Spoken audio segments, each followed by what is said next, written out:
Hello and welcome to Who Are You Calling a Professional, hosted by Snacktime Media. I'm your host, Katie, and I can't wait to dive in with y'all today. Hello, so this is a special episode. I wanted to start off by giving background about myself as I will be hosting the show. So my name is Katie. I work in specifically Workday payroll implementations. What I find interesting and kind of why I wanted to start the show is there was never a point in my life where my dream was, hey, I want to work with Workday payroll implementations.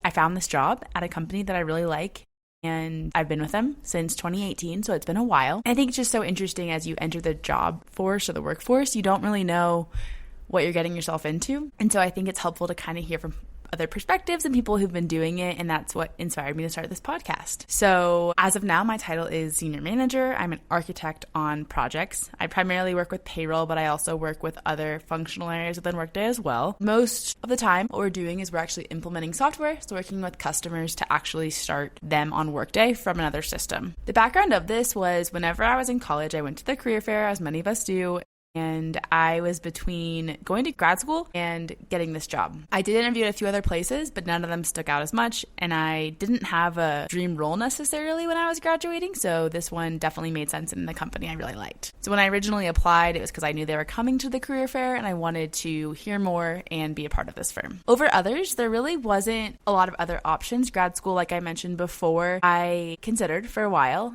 I just thought it might make sense to make money and not go to grad school. And there wasn't a clear, like I said, dream job that graduate school would really help me get to. If I had to start over completely, that's hard. I think I got a lot of practice interviews when I was going through the career fair.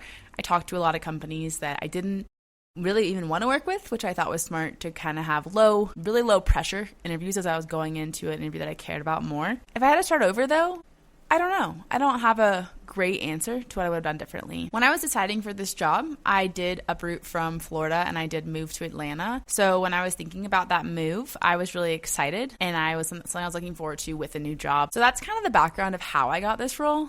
To kind of walk more into what the job looks like, I can walk through a day start to finish. And I'm sorry this episode is not as exciting as it's not an interview. I just wanted to talk through this for myself. So typically what it looks like is I'm on a lot of calls as a consultant and as a person who works with implementations. You talk with different customers. So I've had multiple customers at once and I've had few customers. It really just depends on the season, how many customers I would have at a time. But I have definitely had calls where I'm on one call for 8 hours a day. I've had days where I've had maybe 10 calls and I've been on calls for 8 hours, but it's with different customers or different people throughout the day.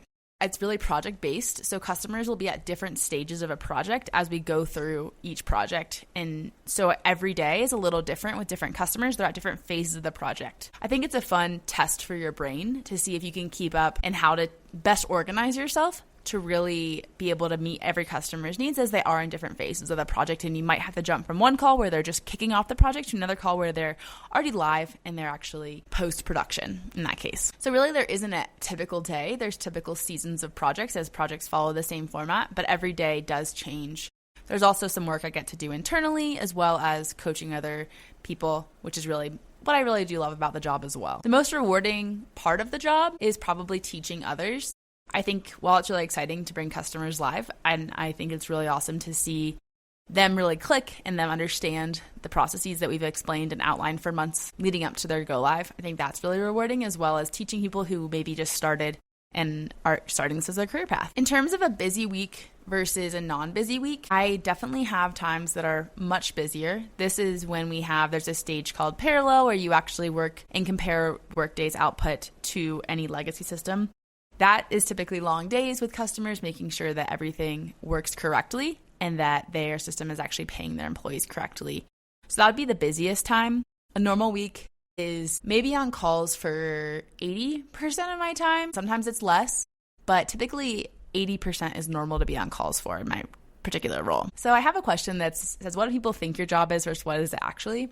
This one I find particularly funny because whenever I was starting in this job, I went home with a handful of my coworkers and we were working from my family's house.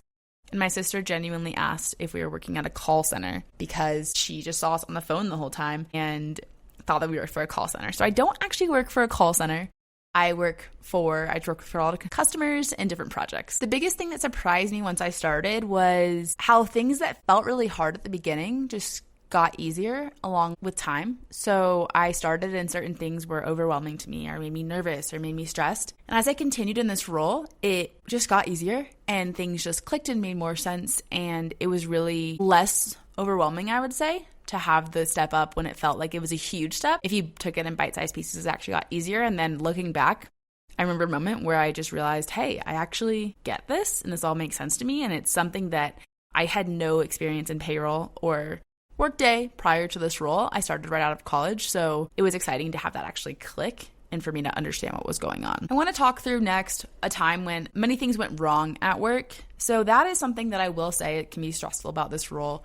When you're working for customers, sometimes there's high priority items, especially payroll. We don't want people to get paid wrong.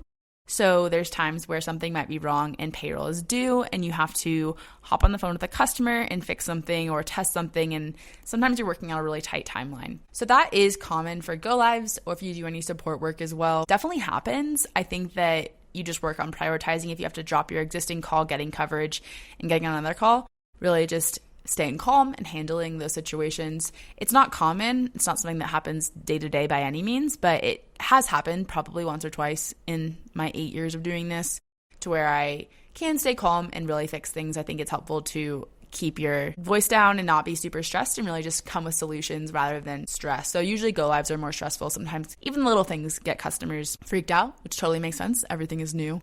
And so that's when things go wrong and you just have to stay calm and then try a solution as quick as you can. I think the hardest part of this role can be those timelines. It's because it's so project-based, you have times where you're busier and times where you're less busy. And sometimes when things are busy, it feels like it's when it rains, it pours, and there's a lot happening at once. So there are times where you have to maybe work late nights or really put in the extra time to get the job done. That's maybe the less glamorous part of the job, but it's not like it's like that all the time. It just happens occasionally where, like I said, when it rains, it pours, and you have to do some late nights or work on a weekend, but it's not entirely common. In terms of remote work, this industry, even before COVID, was a pretty remote industry. Consulting in general, I feel like a lot of folks are pretty remote. I used to be on site a lot more prior to COVID. Now I go on site maybe 2 to 3 times a year. So it's definitely changed in that sense where there was a while where I was on site back-to-back weeks. And while I made the most of it, that's not really something I was looking for. So for my specific company, we do go on site less. I know some other firms do every other week or even Monday through Thursday every week. We're not on that same exact schedule, which definitely I appreciate. And I want to kind of talk through some of the balance, the work-life balance that I've been able to maintain. So realistically, each week, it depends on the week, like I was saying. I feel like it's fair to work maybe 9 hours in a day. I'm now at a level where if I work 9 hours a day, I get 1 day off every other week. So that makes it really worth it. I do think working a 45-hour week is not uncommon, but it's not always that. And there's definitely weeks where you work more. I don't think I've ever worked more than 50 hours in a week. I've definitely had weeks where I've logged that time because of travel. So the travel time would just be additional time added onto the work week. So where I maybe had 60 hours in the books, but I wasn't actually working the whole time and they were just being logged to travel in some cases. I think as I've also grown in my career, I have had a lot better balance.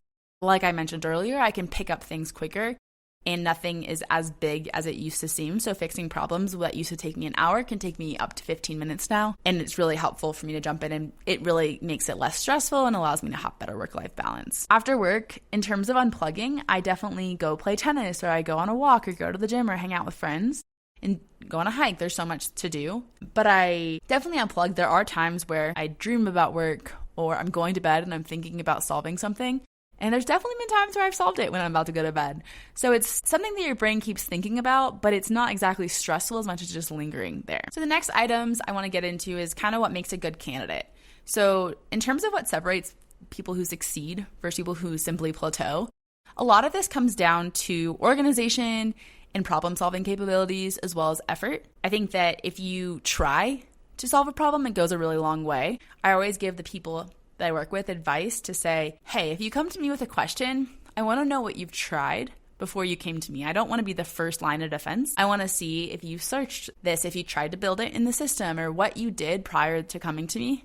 There's a lot of resources out there to make this job easier. It's even getting easier with AI being involved, and I just don't think it's a fair assumption to the second you hit a roadblock, you go to someone. So I think as a candidate, it's really helpful to be resourceful, be organized so you know where answers might live and you take good notes on calls. And then really just be a good problem solver and work on those skills. In the beginning, I would say that Excel skills were really important because we do use a lot of Excel. I still think that that makes someone better, but I would take someone who's a problem solver before I would take an Excel wizard if they weren't a good problem solver, if that makes sense. In terms of people who might actually dislike this job, I think that that would be someone who is sometimes a perfectionist isn't the best fit, and sometimes it is. It just depends on how much pressure you put on yourself in that role. I think being a perfectionist and providing a good quality work to the customer is the best and is optimal. I think if that's going to make you stay up all night and drive you insane, it's not worth it. So I think that people who are perfectionists and really that lets them impact their emotions, I think that that isn't ideal, as this can be a stressful or demanding job. So you kind of have to be able to separate your life from the role while still doing a good job, obviously. It just is hard if you're going to be stressed all the time because you want everything to be perfect in a place that's, yes, I want everything to be perfect, I do understand that there's a level of testing that has to happen, and things when you test can go wrong, and that's okay because we can fix them. I think sometimes people do enter this field and they don't know what they're getting into. I think some folks have used Workday maybe to apply for a job and they're like, I get it. And Workday is such a larger software than they're aware of. So I think some folks have a limited viewpoint, and when they apply to roles within Workday, they definitely don't exactly know what they're getting themselves into, and how broad it can be and how much it can really touch your specific functional area or how many functional areas you'd work on. So I think a big mistake is people just thinking Workday is one thing when it really can be a lot. So there's a lot of different jobs in it. In terms of if there was a moment where I knew if this job was right or wrong for me, I don't think there was a clear moment or a clear time. I think that there just became a point where I was like, I actually understand this and I'm pretty good at it, which is helpful, I guess. And it made it easier to be good at reporting and good at payroll. And it helped me just know that this is a good opportunity. And I got to be involved with the organization as well, which helped. Now I kind of want to get into career progression and the pay involved. So in terms of progression, the company that I work for does cycles every year, but your promotion you wouldn't get until 2 or more years. So because I'm at 8 years, I've actually been promoted every 2 years at this company. So you start at an analyst level. Now I'm at a senior manager level, but there's definitely a lot of steps in between that you get. I've really liked and been grateful for that approach, as I've seen other industries where their progression isn't as clear or is just not existent at all. In terms of the actual pay, when I started, it was like in the 60s, 60,000 range. And then I think I hit over 100 a few years into my career. And now I'm definitely between 150 and 200, I'd say, for the base. So it's helpful to kind of see the growth there. I've more than doubled. Have I more than tripled? Yeah, more than tripled what I started with, which is really big, I think, to see within 8 years. So that was definitely a huge point to why I was staying in the role, as well as enjoying the job. I think that the money has been nice. So I do think I'm paid fairly. I think there's obviously people who are making a lot more, and that's okay. I think that I'm pretty grateful for what I have, and I think that I might make more one day, but right now it's been perfect and all that I really need. In terms of my lifestyle changing, I started this job out of college, and I genuinely started with $0 in my bank account. I bought a car, and I put down my security deposit and my first month's rent, and I had maybe less than 100. Not a lot of money in my bank account, and so I started, and my rent back then was really cheap too. I think I was paying $400 maybe. I was subleasing for the summer, and it was just super cheap. And then I got an apartment after that, and still my rent was only around $700. So really nice. I was living in Atlanta then, and I was sharing that rent, so that made it easier too. But since then, I feel like I have a really good grasp of my personal finances. I think it's allowed me to have a budget in my head, but also be able to do what I want to do, knowing that I have the savings to back it up. And then when I was 25, I ended up purchasing my home. So that was an exciting accomplishment. And I felt like this job has really given me the opportunity to have the savings and the net worth to be able to purchase a home. So I do credit a lot of that to this role as well. Like I said, you could make this money in other roles as well, but it worked out for me that I could buy my house about 5-6 years ago. So I would say my lifestyle has changed to where I started and I really had $0, and now I can really travel and do what I want without really thinking a ton about it. I'm not also someone who buys anything designer or really expensive things, so I live within my means. I definitely get a lot of clothes from thrift stores and stuff, so it's not that I'm living extravagantly as much as I don't live thinking about money every day, and for that I'm definitely extremely grateful. and something that I really appreciate about this role. I do have a question about hidden costs of your career, if there's any time, stress, or location. It's nice because I get to work in a flexible environment. I can work remotely from my parents' house. I can work remotely from another state. I can work remotely from my own home, as well as I do have an office I can go into. So that part is really nice that it is so flexible there. In terms of hidden costs, I think that when I was traveling a lot, that was really demanding. I was flying to Boston every single week, and I did not like it, and it was really making me burnt out. So I do think that if you're in a role where you do have to travel that much, it's definitely exhausting. In terms of what doors this has opened, I did start at a smaller company, which I think was a good fit for me. We've grown a ton, but because I was started when we were still small, I feel like I got to have more insight into how the company runs. At this company, I get to be a part of sales. I'm a part of a lot of internal initiatives, as well as doing customer work. So I feel like for a while, I knew everyone at the company. Now we're getting a little too big for that. But it was really nice to make a lot of different connections, and then also to have the chance to be a leader in my area. Even though I started out of college, there weren't that many people ahead of me. So I got to rise with the folks ahead of me and really be a leader in the area and in the company. So I think that that's opened a lot of doors for future jobs. I think it's been a lot easier now that I talk to customers all day. I feel a lot more confident in public speaking in general, as well as I've talked to CFOs of tons of companies. I've talked to CEOs, people who are seemingly very important in the company. I think from my standpoint, they're just people, is what I've learned. So it's opened doors to make me a lot less scared of interviewing, for example.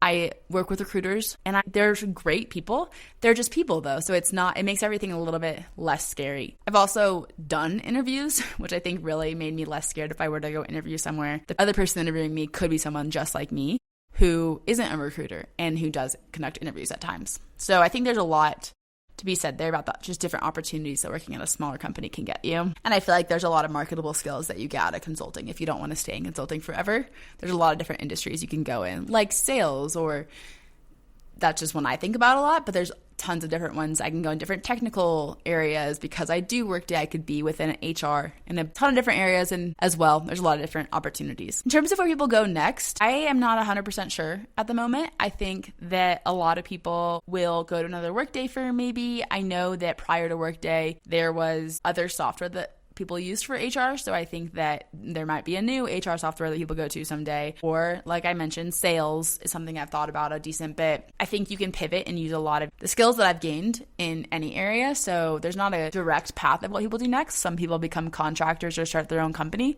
which is pretty cool. There's a lot of different routes, though, that you can take. A lot of people I've seen who have left definitely go to other Workday partners. In terms of the ceiling that this job has, I think it really depends on your company. I know some places it's almost like you get like partner, or you get different levels, and that's not something that I would have at my organization. So there is a max, but I'm never probably going to hit that max, because there's always been people ahead of me, and there'll definitely be people who stay ahead of me. In terms of pay, I have been thinking about this for a while. I actually don't know if there's a ceiling. I don't even know how to guess it. I would love to know, but I don't have a clear answer. I've talked through my pay progression, but I don't have a clear answer of if there's a ceiling. I do want to chat on the company benefits and the company policies around that. We do get employer paid benefits, as well as ones that you can pay for yourself. You can pay for anything above certain benefit plans. So we definitely have benefits and have 401k match. It is funny because I get to implement Workday and I implement payroll, so I know what other companies get. I would say in our industry, the employer matches, I would put in quotes, for normal. I've seen really incredible employer matches for 401k or pension or 403bs. I think ours is great. I don't think it's anything super, super special. So it's pretty normal and straightforward when it comes to that match piece. And I think that's pretty normal in consulting in general. Like I said, I've seen a lot of other companies' policies, and our benefits are pretty aligned to any salaried consultant. Finally, I want to talk about how you get in this role. So if someone wanted this job, the fastest path to get there. There's definitely a few paths. A lot of people work in Workday on the customer side. If you're on the customer side, you are actually in Workday for your organization, and you might be a payroll admin, a benefits admin, an HR admin. There's so many options, as well as finance options as well. So you might actually work for a company who has Workday and be an admin for them. You can pivot pretty well from that to a consulting role. If you are starting net new, you can definitely become a consultant. You just know you're starting at the bottom, is how I would typically see it. So it's not a big deal at all. Just you would start as a consultant and work your way up from there. In terms of the best path, I think researching whatever software you want to be a consultant for. So I know I've talked about Workday, but there's so many consulting jobs that exist. So researching what they're consulting and becoming knowledgeable enough to conduct an interview, and just knowing you might start at the bottom, but you can definitely climb the ladder there. In terms of if you need a degree, experience, or connections, I don't have a great answer. You definitely need I think you need a college degree, and I would imagine you do. A specific degree, though, doesn't typically matter in consulting. I think that sometimes people prefer engineering degrees and sometimes they don't. I've worked with people in pretty much every area of degree, so I don't know if the specific degree matters as much as just having a college degree. That's pretty important. Experience helps you to start, I would say, at a higher level. If you have experience, you can just come in at a higher level, but if you don't have experience, you can definitely come in still and still get into a role like this. Connections help too. That's one that I've seen work, and I feel like I've worked with people who are like, hi, I'm new, but I know all of these people. And I think that definitely helps you get the role really anywhere, but this is included in that. And then finally, how we'll kind of wrap up here is, are there any required skills, programs, or areas that you need prior to applying? So obviously, if you are consulting and you know the software that you're implementing or consulting for, that's awesome and a huge leg up. You're not necessarily expected, if you're coming brand new, to know that. So the other things that I would really refine if I was someone who's applying is anything in Excel. I think knowing Excel is hugely advantageous, and it's okay if you use Copilot or any other AI tool for your Excel, but knowing and remembering how you solved Excel problems is going to be huge. Other than Excel, I think that, Word and PowerPoint are good to know. It's not as in-depth, I wouldn't say. And then I think knowing how to use different AI tools I've seen be beneficial for people, and then just knowing how to research and take good notes. So if you practice your organization or you think about your file structure, you just organize your life, it's good practice for organizing yourself in a job. In terms of programs, there's a lot of different opportunities that are within Workday. My role is less technical, but there are technical roles that use Java or use XML or XSLT or other things that I genuinely don't know the names of, and that could be beneficial, but for a more functional role, you wouldn't need any of that. And then otherwise, I think practicing public speaking, I think it's good to talk in front of people, talk in front of the mirror, practice when you're going to interview, practice what you're going to say, practice your elevator pitch, practice talking about things in questions kind of off the cuff. I think something that I practiced and refined really nicely was how much I have to prepare for things. I used to prepare a ton, have a script, memorize it, going into every client call. I decided that's a lot of time. Let's see what I can do. So I did a back and forth of how little I could prepare for a successful client call. I didn't have anything super terrible, so it wasn't super risky, but I kept the risk level low. And I now have a really good level of how much I have to do before a call to make everything the most efficient. I'm not over preparing. I'm not under preparing. I've gotten into a good rhythm adequately preparing. So I think practicing that, and it helps you, saves you time if you don't have to prepare quite as much. So all this to say, welcome to my show. I wanted to give background about my role, and I really wanted to open the floor, starting with myself before I ask other people to talk about their jobs. So you'll hear from more exciting jobs, most likely. Well, definitely. And people who just do things in different areas. So the goal of the show is always just to hear from people and what they actually do. I think that starting out of college or pivoting your career can seem really scary or daunting. And so having this, my goal was just to kind of have people feel supported and more knowledgeable in different areas and in different roles. So if you ever have someone, send them this podcast if you think that this job would be great for them, and follow up next time. Can't wait to see you again.